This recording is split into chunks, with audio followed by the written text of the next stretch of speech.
So what I'll do is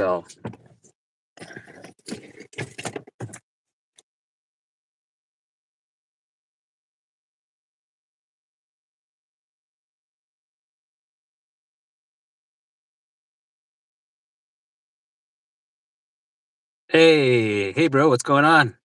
I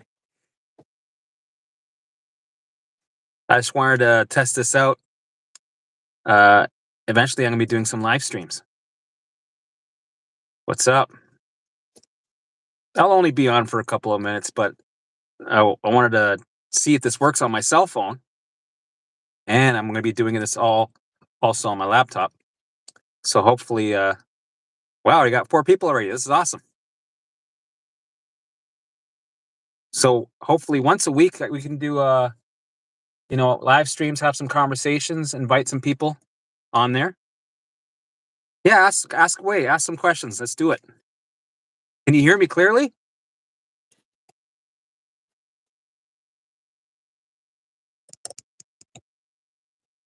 Apparently, I can't have. I'm limited on the amount of people that can see my stream until I hit 1,000 subscribers.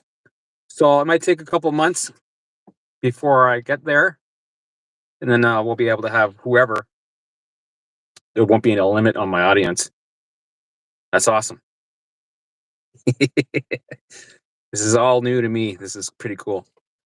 Yeah, if anybody wants to talk about something, I'll stay on for a couple minutes and then we can chit chat. But what I'm going to do is I'm going to schedule out a live stream, preferably probably in the evening time. And then this way you guys can have some questions set up. And then we can go over them and have a conversation, right? Okay, so I've been trying to face my symptoms, but yesterday I tried to face my trigger, but it's been quite an after effect today. So okay, um, hey Taryn, what's going on? I'll give you guys a little tour. It's messy, eh? Because well, I got dogs. There's Dolly. Yeah, we just went for a walk. Lemmy. Um, yeah, been trying to face my symptoms, but yesterday you were facing your trigger. Yeah, yesterday, eh? So yeah, whenever we do this work, it's going to be a shit show. It's going to be hard. It's going to be difficult. But no, when you go towards anything that symptoms, fears, thoughts, um, intrusive thoughts, whatever it is, while you're doing the work, you're going to feel like shit. And just because you feel like shit, it doesn't mean the work isn't being done. But also remember, we should be doing things in stages, right? So in the beginning, what you want to do is you want to allow things just to be there, right? And eventually, like for me, I didn't start doing whatchamacallit, exposures or going towards or hunting till like I would say a year and a couple of months, right? In the beginning, the first 8 months, I was on DNRS, and it was helping me recover physically. But eventually, I had to step away because some things were just not they were just not working with for me. So I had to do some experimentations and figure things out and do the work and have trust that it was going to work and just allow things to be because the brain's going to bring things to you on a silver platter, right? It's going to be like, here you go. And you're going to be like, ugh, right? It's going to suck. It's going to be hard, but you got to have patience. Allow it to be there. Allow it to do its thing. Allow it to do its shit show. Give it the space that it needs to run wild, right? And in time, you will, with that, in time, you'll be ready to start, you know, doing some exposures. And I love the turbo exposures. Check out some of my videos for the turbo exposures. I love just the regular exposures and walking towards the fears, right? In the beginning, all you're doing is just listening to what the brain's sending to you, right? You're just sitting there going, all right, what do you got? And it's just bringing it to you as you go through this journey. And that, fuck, you might be on that for, a year, just allowing it to show it to you, showing you what it needs to be worked on. All right. So okay. Henry Jones, should we agree with self depreciating thoughts to dissolve them? The D in the dare response. Uh, what was the D again? D is diffuse. Should we agree with the self depreciating thoughts to dissolve? Yeah. Well, with any thoughts, I would acknowledge them. You don't put too much significance in your thoughts, because you are not your thoughts, right? They're just thoughts. But for some reason, when the negative thoughts or the alarms come by, we seem to grab them and pay attention to them, and then they grow and they feel like they're really important. They become this big monster when really they're just as important as this bottle floating by in the background or in the foreground. But for some reason, this thought we're like, right? So they're irrelevant. Your thoughts are irrelevant. They mean nothing. All they're trying to do is get your attention, right? Because you're running a survival state program. It's trying to get your attention. It's working brilliantly, right? And it's baiting you into the root alarm, which is in our case the emotion of fear, right? And it needs you to get there so that you either fight or flee, because it thinks that there's a tiger on your back. So don't put too much importance on the content of the thoughts. What we do is we take the resistance away instead of fighting, right? We want to allow it to be there. And if you want to keep the resistance, taking this resistance away, agree with it. Sure, agree with it. Go, yeah, whatever the thought is, just agree with it. So if it's like, this is going to happen, oh my God, you're never gonna recover, and go, well, I hope that's true. You know what? I hope we don't recover for another 5 years. I'm okay with that. And then engage. You got to finish that equation with the engagement. All right. Let's see. Today's just feels more severe, but can control it. I can control it, but I'm so stiff. I'm pushing through. My circle is opening up more, but the pain is horrible sometimes after the day after the trigger. So you have to change. Remember, go to the video about being aware of your old behavior patterns. So what story are you telling yourself, right? If you're telling yourself, "Oh, I survived through that day," right? I controlled it. What are you controlling, right? Are you controlling danger, right? And what are you surviving through, right? You have to be willing to have that pain or whatever thing that you're dealing with, physical symptoms, thoughts, feelings, whatever it is. You have to be willing to have it come in and get excited by it for the next week, for the next 2 weeks, for the next month, for the next year, right? Make a place at the table for it with, a cup of tea, a glass of milk, and whatever you're making, spaghetti, right? Or a can of beer, and a spot for it. Open that door so that it always has access to hang out, so that we're taking away the resistance. Because if you're surviving through, the symptom feeling or whatever it is, then you're just telling the brain, okay, keep that alarm on. We're surviving through danger. So we still have to be aware of the story we're telling. We still have to be aware of the response we're giving to our alarm system, because our alarm system is just responding to what we're telling it, right? It's up to you. And in the beginning, it's a learning process. It's kind of like, oh shit, I've been saying the wrong things. It's no wonder why I'm still in an alarm state, because I've been, constantly reaffirming that the pain is dangerous, the feeling is dangerous, the thought is dangerous, right? So keep an eye on that, or be aware of that, and make those changes. And make sure to watch that video of old behavior patterns. Stop talking about the symptoms, or oh, the pain, or oh, yesterday was so horrible, because that just reaffirms your story, your reality, right? And we have to change that. We have to go, yesterday was full of opportunities. I fucking loved it because I made changes, and I took those situations, those mental alarms or those physical alarms. Yesterday it was full of physical alarms, and I acted with, a different response than I usually do. Right? Usually I would freak out and catastrophize and keep that old program running. But now, yesterday, I had a different response, and I'm going to keep that response going. So it's great that I caught it, and it's great that I made a change, but now I got to keep doing it. All right, let's see what else we got.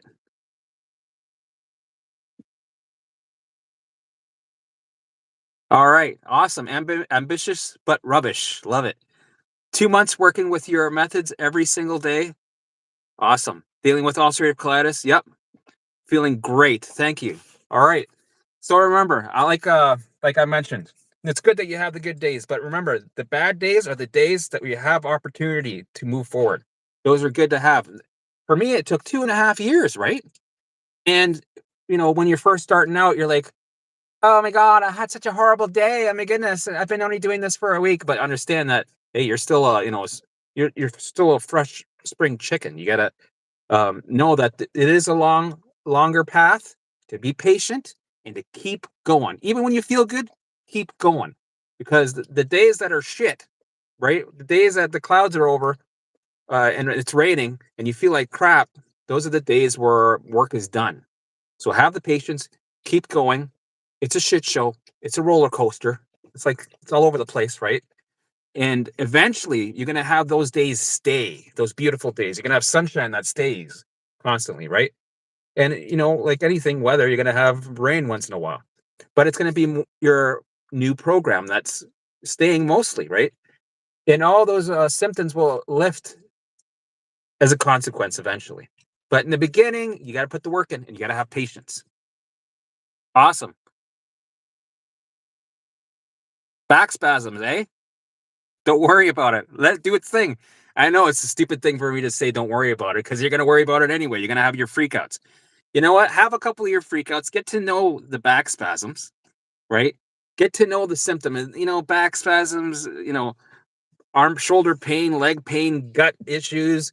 I had muscle pain everywhere, because that's, when you're dealing with the war up here, your muscles naturally go right. And at the end of my journey, I thought for sure I would have had a six pack, but I didn't. Right. But yeah, I was constantly in a spasm. My pelvic floor, right, my buttocks area, right. I couldn't even go poop because of the spasms. So much, right. And I just had to be okay with it. Don't force it to relax. Don't never try to force your body to relax unless you have, like, for me, I had the bladder pains because of my muscles, right? So I sometimes I did the coping mechanisms of doing some exercises on YouTube, just so I got some release, so I could function that day. But eventually, you gotta allow it to be there, let it do its thing, do the work, stay on the path, and it will regulate itself to the point where it's gone, right? You're not going to have to do the stretching exercises anymore, or coping, or chiropractor, or all the things that we do to fix or keep things at bay. Eventually, when you allow things to be there and you do the work, right? For me, it took me two years eventually, and yeah, the muscle thing, that was one of the last things to melt away, right? Just like gut issues, food sensitivities, uh, OCD, anxiety, and muscles. That was one of the last things to go, because they're all directly, you know, attached to what's going on in here. If you had a stressful week or you're fixated on one symptom, it's going to affect your gut. It's going to affect your spasms, right? It's going to affect. You're going to have an uptick of symptoms. You're going to have a spike, which reminds me, I got to do a video about setbacks. I haven't done many videos about setbacks. So I'm going to write this down. Setbacks. Do video. Okay. Wicked. Awesome. So just let it be. Let it do its thing. I wanted to ask whether you had. I didn't have that. I got tested for that. H. pylori. And I'm seeing a trend in a lot of people that have, that are in fight or flight, are dealing with that. And I think you should just do the work, and whatever symptom that you're dealing with. For me, it was 70, whatever it is, how unique and interesting it is, do the work anyway. You know what? I always say, go get checked by a doctor, get the tests, and get yourself something to stand on, right? But then after you've been checked, if you have XYZ diagnosis, or they say you're fine with whatever you're dealing with. Use that as your platform and move from there. Start doing your work from there. Stick to the work, right? Because this is all temporary. All this shit that we're dealing with right now, or what I was dealing with, just know this is just temporary, right? I have some answers. Some of them I like, some of them I don't. It is what it is, but you know what? We'll keep moving forward and stick to the plan, stick to the path, right? And don't get too sucked up, don't get too sucked in by the labels. All right. Hi, Helmut. Thank you for your work. I'm from Brazil. Awesome, Brazil. Dealing with heart anxiety. Yep. Oh, buddy, I had all that shit. Using your method is allowing me to take my life back step by. That's awesome. Yes.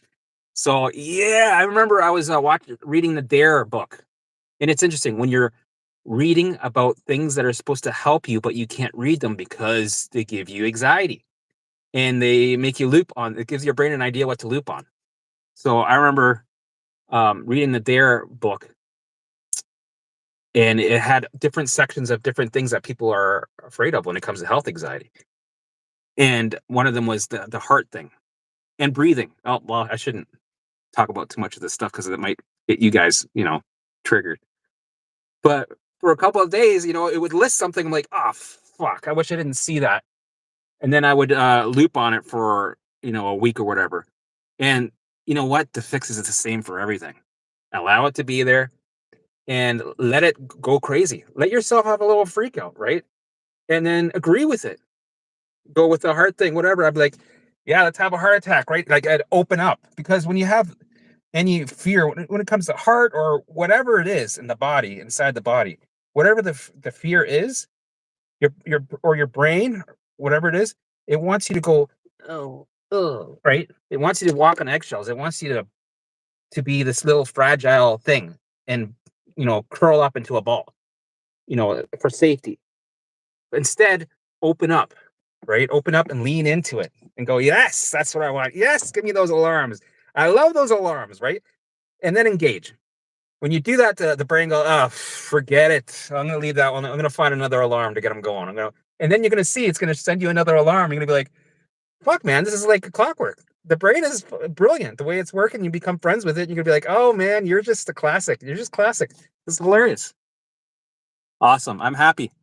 I'm happy for you that, you're doing the methods and you're keeping on track. Even though I relax, I'm still so stiff. Don't worry about it. Let yourself be stiff. Let yourself be stiff. Don't try to relax. Allow yourself to be stiff and tell yourself, I want to be stiff tomorrow. I want to be stiff next week. I want to be stiff for the next 5 months, right? We want to take away the resistance. Don't try to force yourself not to be stiff, right? Don't be like, stop being stiff. Stop being stiff. Because when you do that, when you try to stop being stiff, you're fighting with your inner, you're having an inner battle with the resistance. And when that happens, you start to fill up your bucket, your baseline goes up, and guess what? You get more symptoms. You get more mental alarms, right? And we don't want that. We want to calm that fire. But if you're fighting with the stiffness, the fire grows bigger, and then you get more stiffness. All right. Vibration in the body drives me batshit crazy. It's 24/7. How to deal with that shit? Never get a break. There's all kinds of symptoms that are 24. For me, it was looping thoughts, itchiness, inner itchiness. Like, it doesn't hurt, right? But it drives you fucking mental, right? So I had cell phone vibrations where I'd be like, is there a cell phone there? Where's my cell phone? Oh my God, my cell phone's here. Well, why is it vibrating down there? I had all kinds of weird things like that drove me nuts, because it made you the brain's so brilliant. It makes you really scan for something dangerous, right? Like OCD does, like all these symptoms. It makes you scan. It makes you investigate, right? And the point of it is for you to investigate, because we're scanning for danger, because it's perceiving that there's a bear there, right? And you're finally getting into a routine, so it's got to send you a new symptom or an old symptom that will get your attention. So realize that's what it's doing. right? Use that information as a way to uh, get understanding, because understanding helps you move forward in recovery, and experience it over and over again, right? It is 24/7, right? So this is your opportunity to make friends with it, because in the beginning you're gonna freak out. You're not gonna, I could tell you to do 20,000 things, but eventually you're just gonna, it's it's gonna make you crack, right? So you have to experience a symptom to the point that it's there, just like this bottle of water is here, just like the steering wheel is here, just like my, dog's here, just like, right? It becomes normalized. So with experience, and then you allow it. Of course, you do the methods. You allow it. Let it be there. Um, Ask for more. You do your visuals. You engage in life. You do your routine, right? Because if you analyze it, figure it out, it's just gonna send you to catastrophize, and you're gonna make it into an obsession, right? And that's gonna loop that symptom to keep going, right? So let it burn itself out, let it do its thing, and all the what if thoughts, handle them all the same. Go, well, I hope it's that. And you know what? Let's see what happens, right? Let's see what happens. Be that curious observer. Go, and the thought goes, well, if we see what happens, this is gonna happen. Okay. Well, then if that happens, that happens. You agree with it, you take the resistance away, and then the brain goes, all right, fuck, whatever. And then you might have that symptom linger on for a little bit longer, right? Eventually it does lift. And then it comes back, which scares you all over again. But you need to go through this over and over again, and eventually it will fuck off, right? The inner itchiness that I had, oh man, that gave me all kinds of ideas of what it could be, right? It could be this, right? Then I thought, okay, well, whatever it's gonna be, let's find out. Let's see what happens. And it was so itchy, and I thought, "Oh, fuck, when is this itchiness gonna go away? I wish I had a pain instead. I wish I had a more looping thoughts." But in a way, I was looping on the itchiness, and it was constantly reminding me. It was an inner itch. It was constantly reminding me uh, of the insanity, right? So I had to just engage, allow it to be itchy, ask for more itchiness, be friends with it, experience it, and then eventually it gets normalized with the methods, and it fucks off, and it comes back, and it fucks off, and back and forth. All right.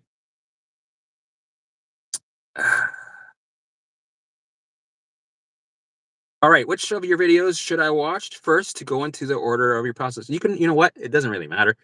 Check out the playlist of the 7 keys to recovery, the alarm system reset. They're all in red, and it's a playlist. It's got like 8 videos. Watch all those videos in any order, doesn't matter, and watch them again, right? Because sometimes when we first watch something, we're like, okay, but start doing the work. Start doing the work, and then watch them again just to get clarity, because you might miss something, right? Because you're gonna have questions when you put things into practice. And then watch all the other videos, because there's gonna be a lot of repetition in the videos, right? And that's the thing with recovery, with resetting your nervous system. It's all about understanding what's going on, and eventually, when you understand what's going on, plus with when you walk the walk, you're gonna become your own guide, right? You're gonna be able to answer your own questions. You're gonna be able to answer my questions. Do you know what I mean? Do you know what I'm saying? So just follow the playlist, watch all the videos, and start right away. And if you want to join in on group coaching, I'm starting where I have already getting a big group in March. So if you're interested, just email me. Uh, my email is in my what you gonna call it, the about. And you know what? I'll put it in the bottom of this when this is done. Okay, let's see what else we got. Yes, Michelle French. She said yes. I forget what the yes was too. Thank you. Okay, cool. Is there a place on the web where you put your notes of how you could make the NRS better to include OCD? Um, you know what you should do? Download the Dare app and do a daily Dare every day. And the Dare app is really good. And my videos, watch all my videos, do my program, and you'll figure out what you want to take out and what you want to put in, right? And with just watching, you can just do my program, and you'll be set, because I already do that, right? I make my own version, I did the trial and error, right? I experimented. I had to become my own guinea pig, right? I implemented the OCD is a big factor in recovery. I took away the resistance. I believe in exposure. I believe against doing the redirecting and resistance and stop, stop, stop. So this is a different brain retraining course, and it's also forcing you to be in touch with your spiritual side and to exercise that spiritual muscle, because when we're doing visuals, we're not just sitting in dose, but we're also um, getting in touch with consciousness, to get downloads, to get aha moments, to get holy fucking shit moments, moments of clarity, right? And it's time to have fun and play. It's a meeting with yourself. So yeah, I had the same issue with DNRS. It was working to a point, but then eventually I was missing some pieces to my recovery puzzle, and I figured it out. And everything you need to know is on my channel. So just follow the program and watch the videos, and you'll be good. You'll be good. Don't worry, we got your back. Can you answer my last response, please, brother? What was that? Let me see. Last time I went into the car, I had a severe blah blah blah, and now I'm scared of getting into the car again, even though I have a bit more control over my blah blah blah. Um, so make sure you're watching all my 7 keys to recovery, right? Make sure you watch all my videos, and you'll see a pattern. Naji, right? You'll see a pattern, and you're gonna start to see. Also, download the Dare app, because it's a good tool to have that you listen to every day, right? Because you got to start changing your thinking pattern, right? Because you're running an old program where you're specifically looking at a symptom or something that happened, right? And then you're doing avoidance behaviors because of what happened. Eventually, you got to allow the pain or the thoughts or the feelings or whatever it is to be there and do their thing. After you do that, right? We allow the brain to send us everything on a platter, allow it to be there, and then engage. So let's say for instance, when you go to the car, this happens. So eventually, incrementally, slowly, go into the car and hang out in the car. You don't have to drive anywhere. Just hang out in the car and invite that pain to come. Right? Sit in the car and go, all right, let's have that spasm. Let's do it. Right? And then eventually it might come and it might not come. But if it does come, that's your opportunity. Right? Sit there and have the pain, be in fucking pain, have the spasms, have whatever, have the what if thoughts, have that moment of freak out, have that opportunity to let it do its thing. But don't white knuckle through it. Don't go, here's the spasm, right? Don't do that. When you're having that opportunity, do this. Go, oh yeah, it's painful. It sucks, right? Because it does suck. You're gonna feel like shit during this process, right? Do it for 5 minutes. 5 minutes, right? Go like this. All right. Allow it to be there. Let it do its thing. And then get out of the car and go do something else. Engage in something. Don't engage back into health stuff. Don't engage back into, the what if thoughts. Engage in something else. Do the dishes, cut the lawn. And then come back later on in the day, do it again. And then do it again tomorrow. And do it again as many times as you can the next day and the next day. The more exposure you give that pain when it's there, right? Eventually your brain's going to go, I don't care about this pain anymore. And it might still be there, but what we want you is to become indifferent to that pain. And eventually the pain will lift. So it takes time, it takes repetition, and these are the methods. This is how it works. Awesome, Tiffany. I'm glad. Awesome, Michelle. Yes, the phone buzzing. Cell phone. Yeah, that's what I had. Don't worry about it. It's all good. I had it and I'm fine. I'm great. And a lot of people have that. So there's your little nugget of reassurance. Go live life.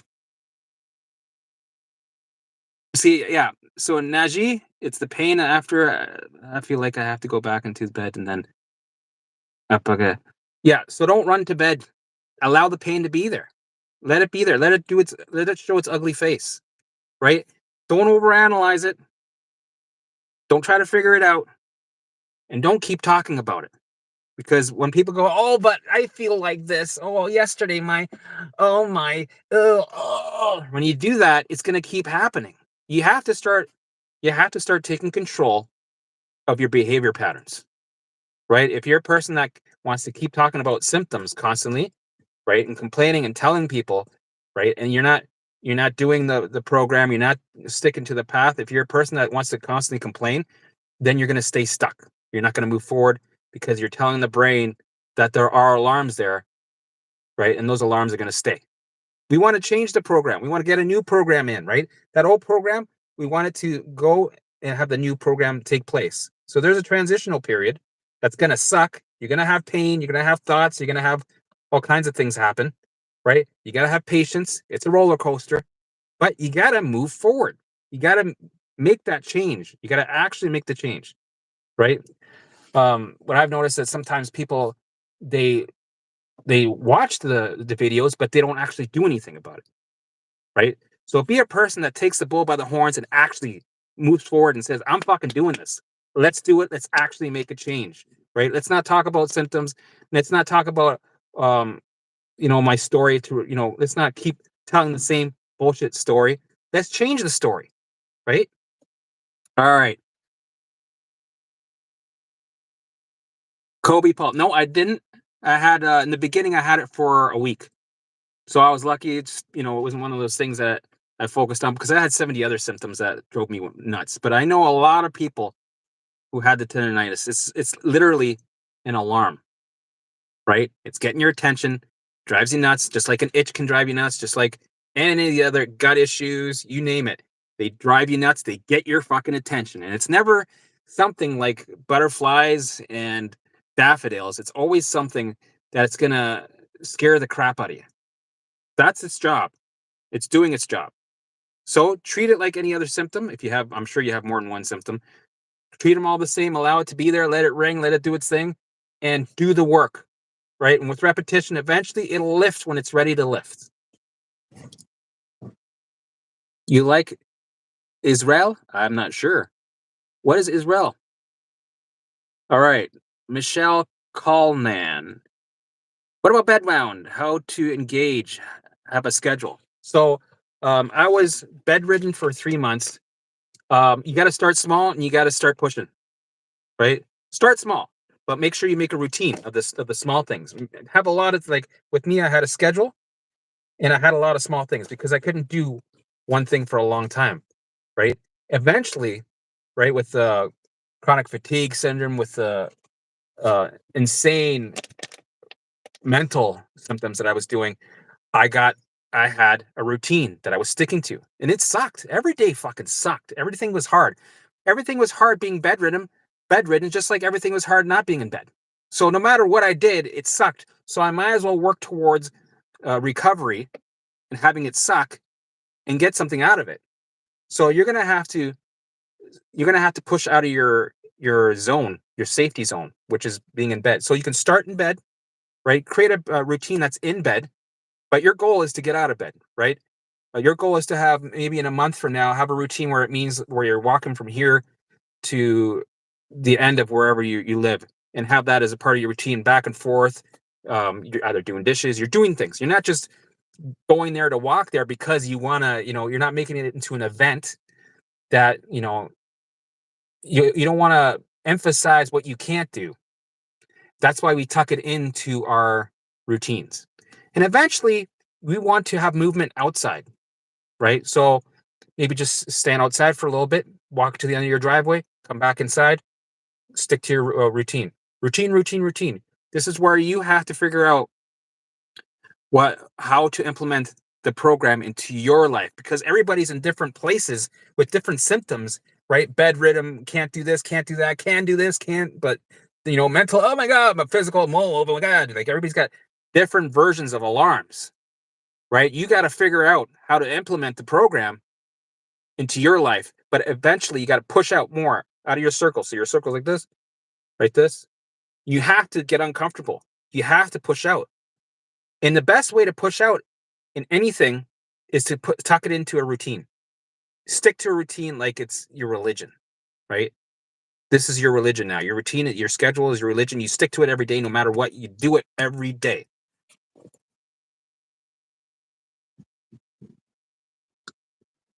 You like Israel. I'm not sure what that is.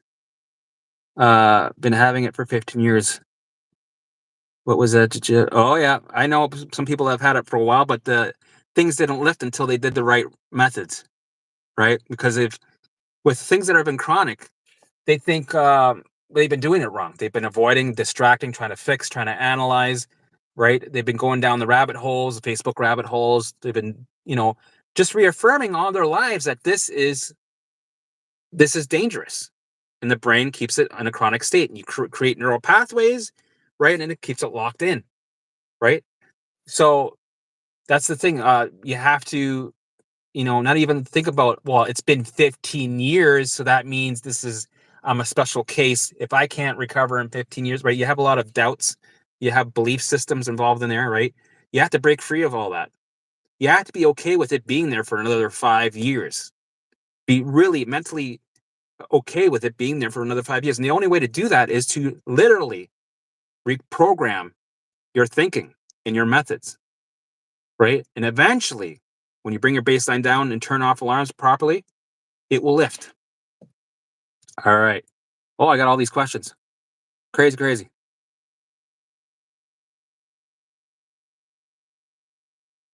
Awesome, Kobe.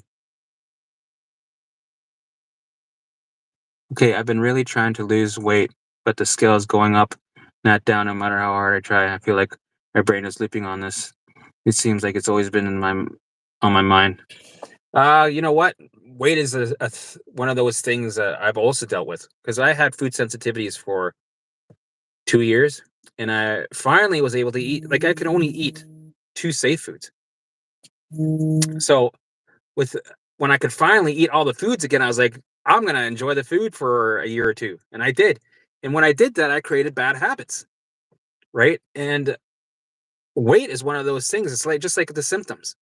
You create neural pathways, you create habits, you create cravings, and all these things, and it's hard to break free.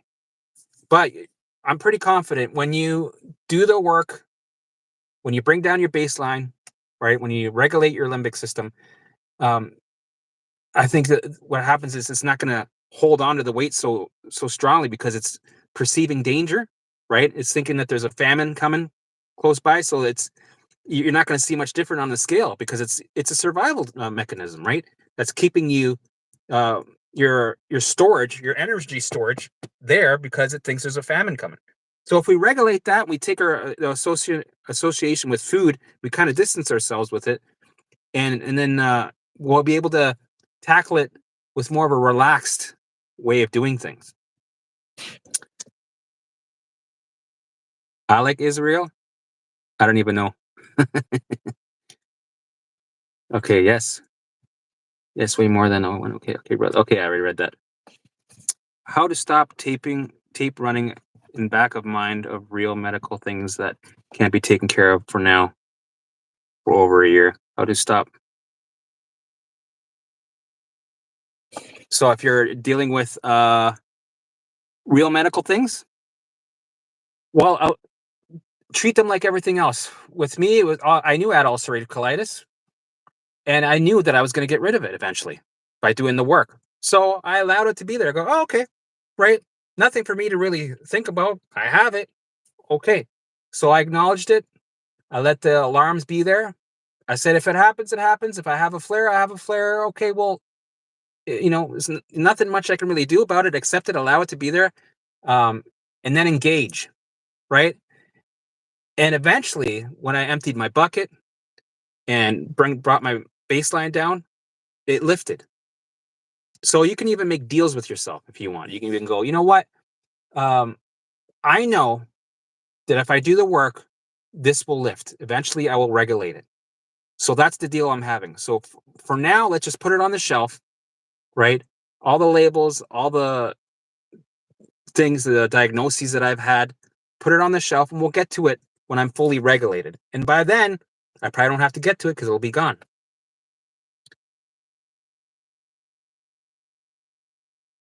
Awesome. Thank you, Michelle. Good. Yeah, leave all the Facebook groups because they're fueling they're fueling your baseline to be at 1,000, and we want that to drop, right? Awesome. All right. So what I'm going to do is so far it's been great. I love it. 40 minutes. It's been good. My first live stream, loving it. Okay. So what I'm going to do is I'm going to schedule out a live stream probably for next week, and I'll make a video about it just to give you everybody, a heads up of what date, what time, and then we can get everybody on board and ask some more questions and have this going. So write some questions down. I'm gonna make a video, and then we'll talk about it in the next live stream. This is fun. Alrighty.